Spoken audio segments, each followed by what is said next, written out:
Hello, this is Wade Frazier. This is February 4th, 2026, 10:44 a.m. This is a continuation of my oral history. My days with dentists. The worst year of my life, 1988.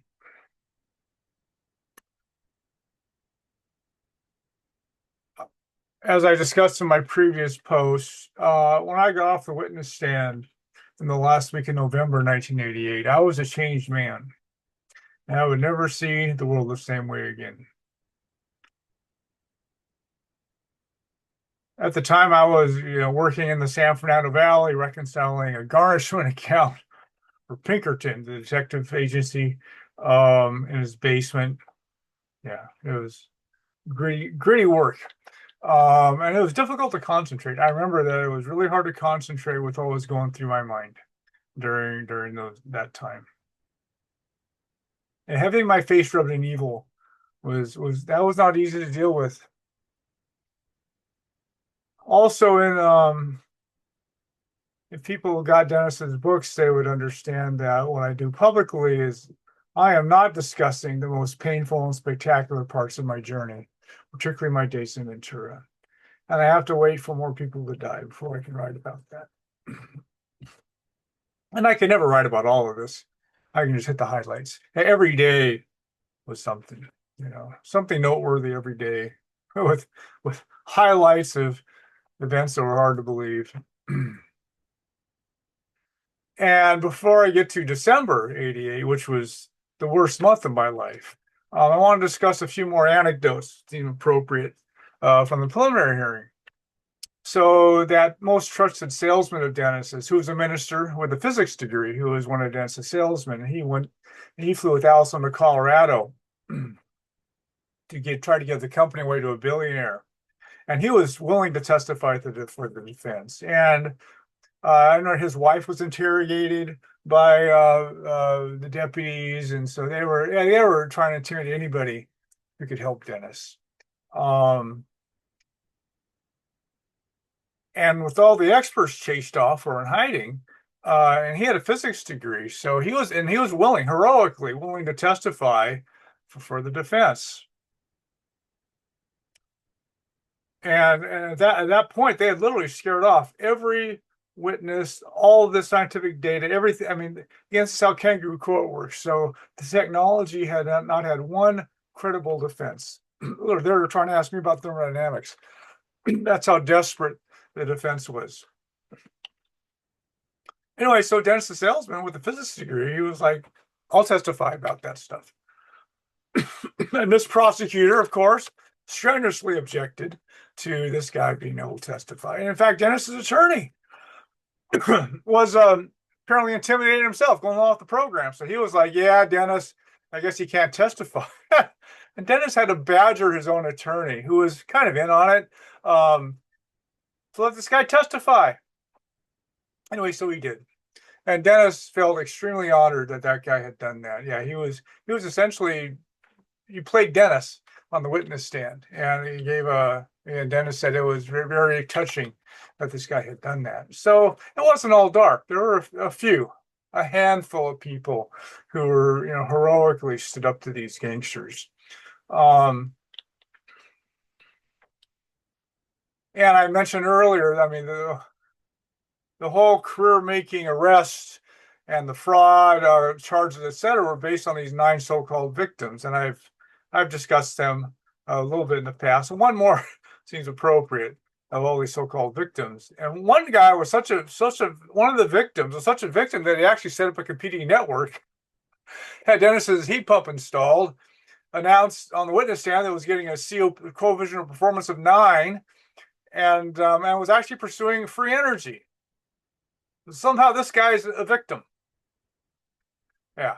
So this is how it works. And then Jerry Hipple, I mentioned, who had a ranch about 10 miles away, who bought one of Dennis's heat pumps, installed it with his son, and they were saving $5,000 a year with it.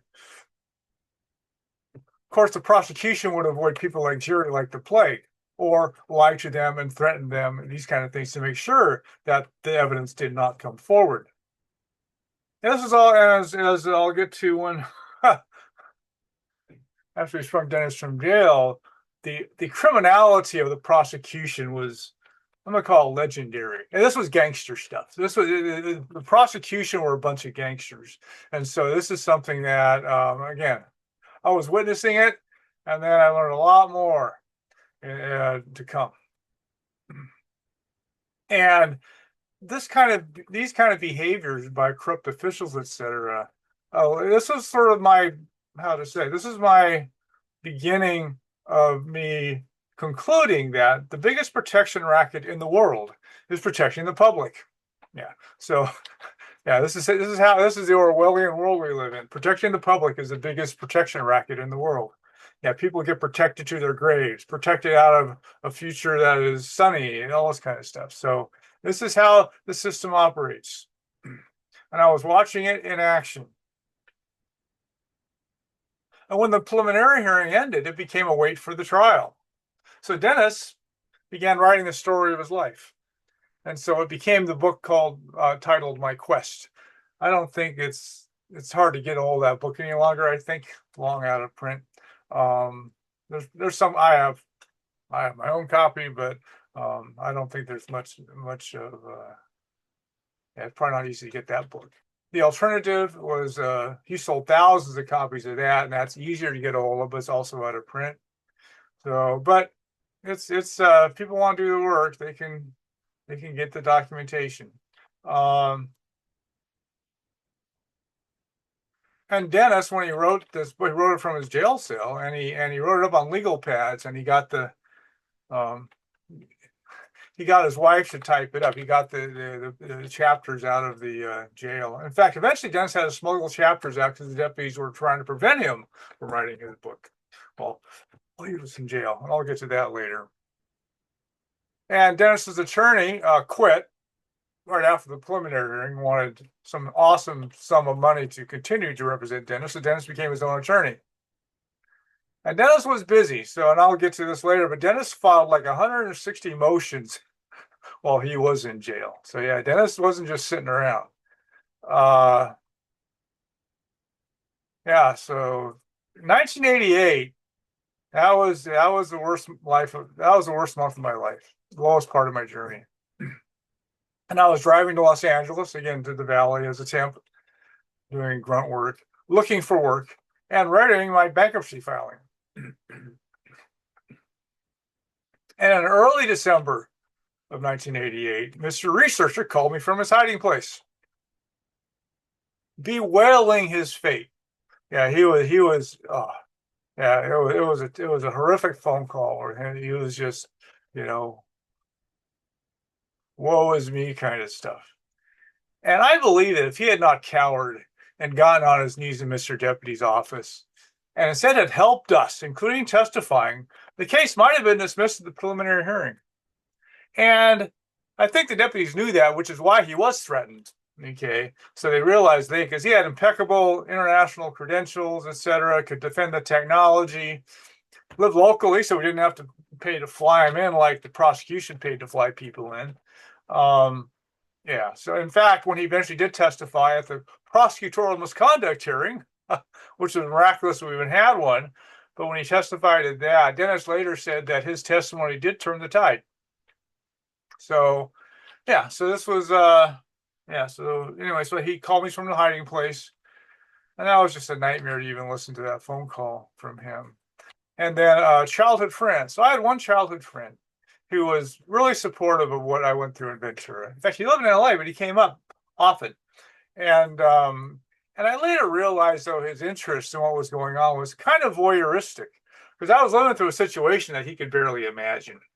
And so it was like he had a vicarious kind of thrill, I suppose, of what I was living through. But anyway, so one day he called me there in December, early December. And it was not long after Mr. Researcher called me, maybe a day after or something, maybe the same weekend. Can't remember the exact timing, but it was after I got that phone call. Anyway, and then he asked me what was going on. I started describing to him some of the events that were happening. And he said, "I'm glad I'm not you." And I couldn't blame him. Yeah, I was on the hot seat of hot seats. And so, yeah, he was like, I'm glad I'm not you. And yeah, that was heartfelt, and I couldn't disagree. Yeah, I wasn't easy being me in those days. My job search finally broke through after about 3 months, really, of looking for permanent work, and I was hired by Medical Lab to begin as a financial analyst, kind of an accountant analyst, making 28,000 a year, which was actually the highest salary I'd ever had by that to that time of my life. So I quit my temp job actually 2 days, 2 working days before I began, so I could file for bankruptcy. So I had to go to the courthouse in downtown Los Angeles, the federal court, to file that my bankruptcy petition. So I did that on a Friday, and I would start the lab on Monday. And when that former girlfriend, as I've described this before, when she began, one of my smallest investors, when she began attacking me repeatedly in early 1987, her final phone call, which left me in tears, was made from the home of one of my best friends, who was also one of my biggest investors. And so he was kind of in her camp. Yeah, uh, it was painfully remembering all this, but so again, I paid her double her money. So her $500, which she thought was gave her license to repeatedly attack me, I paid her $1,000 just to get rid of her. Of course, we never talked again. Thought of marrying her once. I loved her, still love her, but I couldn't afford to have people like her in my life. Um, and when I did that, Dennis made a videotape in which, because as I mentioned earlier, I actually guaranteed my friend's investment. I was such a believer. And originally I wasn't going to take any stocks for myself. So Dennis made a video. And after I was in tears after this phone call, he made a video to my investors. And we sent off to investors, and he said, "Here's the deal. This is the end of Wade's guarantee. Wade's not going to guarantee your investment any longer, but this is the deal, though. So you can get double your money back right now for all your stock, or you can get all your money back for half your stock." And so he made that offer. One of my investors actually did take me up on it. And Wayne, the professor, by this time, he was in and he was eager to buy anybody out. And we were going places at the time. So yeah, to get out on the ground floor like that, yeah, Wayne was like, who else can I buy out? And I got on the phone with that friend who that old girlfriend made a call from his house, and I begged him to like get his money back. Get all your money back or double your money back, but do it. And I was just really, hey man, why don't you do that? Get out, you don't have to worry about it any longer. And he was like, oh wait, no, I'm fine. I'm good. So anyway, then I was like, okay, well again, I really tried to sell him on getting his money back. So the day after I filed for bankruptcy, I get a phone call from him. Well, he lied to me. So what happened was he actually behind my back, in fact, probably wasn't even legal, but he sold his interest. He sold his interest in my company to somebody else, a couple other people. And now that the company was destroyed and gone, etc., he called me up to like to have me make it good.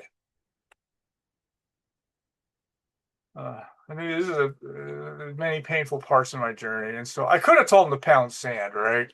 But I didn't, and I forgave him. It's like again, of all the things I saw, this was it was just more of the same, right? So it was just again my journey's primary lesson was just being driven into me, pounded into me. Um, and I told him I'd pay it back, but I just filed for bankruptcy the day before, and I'm starting a new job on Monday, so I can't pay it back right now. In fact, my God, I was a couple of months of arrears in rent to my girlfriend at the time, I think. Yeah, I actually, during all that, I couldn't pay my rent for a couple of months. And so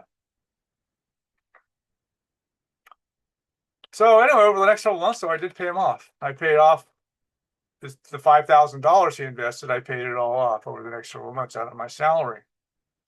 And he wasn't the only investor I did pay off. So yeah, so I was paying people off. I paid off several of my investors after I had already after they were supposed to take the deal or hold their peace. So, my friends, I loved them, but do I have any contact with them anymore? No. So all the people I did that with, I really have no contact with any longer. They're not alive. So, sigh. Um,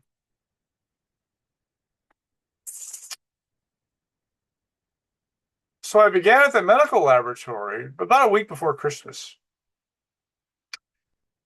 And during my first week there, federal investigators had arrived. And I'll get into this later, maybe the next post. But anyways, this lab was actually owned by one of the richest black men in the United States. He was worth about 200 million at that time. And he actually liked me because I was a fellow vegetarian. I had gone vegetarian after my days in public. Yeah, I've pretty much been a vegetarian since the 70s, except when I was forced to eat meat and drink and stuff during my LA days. And anyway, so literally the week I started, the investigators showed up. In the subsequent months, it was another government media alliance to try to put my employer out of business. Yeah, this is now the medical racket. So I was getting attacked by the energy racket and the medical racket at the same time. And this is like my otherworldly friends, I think, giving me both barrels to make sure I got the message of my journey's primary lesson and how abysmally corrupt our system is. Yeah, our system's evil from top to bottom. And we have an evil system.